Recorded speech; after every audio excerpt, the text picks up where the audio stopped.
Kanitha-ini wa Global Cathedral mwena wa Lang'ata guku kaunti-ini ya Nairobi nikuo munini wa President William Ruto auma hamwe na atongoria angi a kiuteti na ni guku Ruto acokereire ndereti igi hasla na kuuga ati riu uyu ni utuikite mururumo munene na thengia wa kuhuthio kiambiriria-ini kiaguo. Many people thought the word hustler was abusive and it was about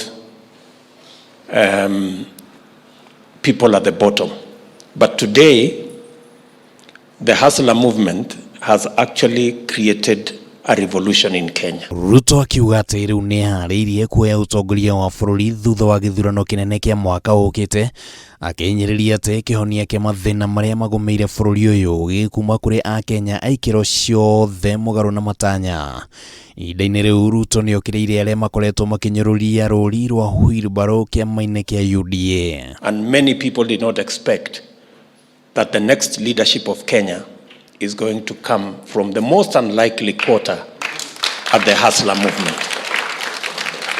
For those who have problems with the simplicity of the wheelbarrow, they can as well tell us about the complexity of the orange. Hamwe na uguo Ruto nioritie mbeu njithi meyumirie niguo makuruhanio mibango-ini ya gibururi, akiuga ati mari na mweke mwega kuringithanio na ati gicunji kia 70% kia akenya othe ni mbeu njithi. Just need to step forward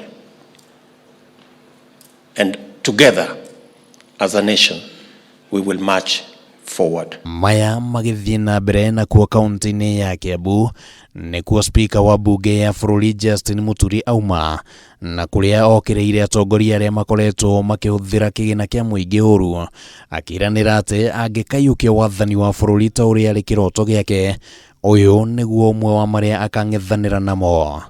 Watu wa vyeo vya juu ya serikali ndio wana let down kiongozi wa nchi. Handu-ini ha Kameme TV ritwa riakwa ni Kimani wa Gujiri.